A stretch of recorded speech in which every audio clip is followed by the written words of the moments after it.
بخصوص المحروسة سلوى، الله يحمي لكم إياها ويستر عليها. خير يا ابني، شو القصة؟ يعني متجوز وكون عيلة والحمد لله الأمور المادية متوفرة ومستورة وكله تمام التمام.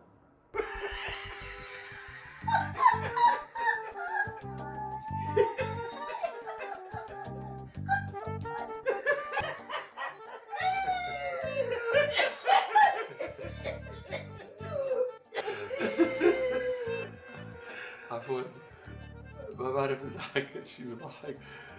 يا ريت فهموني بس ليش عم تضحك وضحكونا معكم. ليش أهبل لا سمح الله؟ وين الهبلنة؟ يعني ماني فهمان، شو غلطت أنا؟ ليش طنط أنا؟ يعني عدم المؤاخذة في شي صاير ومالي عرفانه؟ يعني المحروسة بنتكم ارتبطت وأنا مالي خبر؟ طيب يا أخي، راح نسايرك ونمشي معك على الآخر.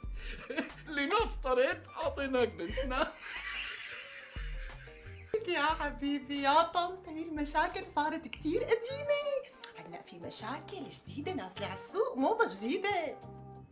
خير، حكولي شو هالموضة الجديدة؟ لك يا إلو ورحتوا سكنتوا بالقرن اللي اخترتوها، قعدتوا بهالبيت وفجأة صار عندكم مسلحين ومشاكل وجوع وحصار وتوسع الشجار الوطني ولا عاد حدا يقدر لا يفوت ولا يطلع. شو بدك تساوي؟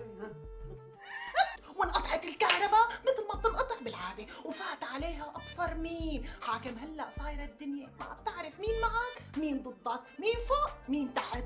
شو بنساوي وقتها يا طن؟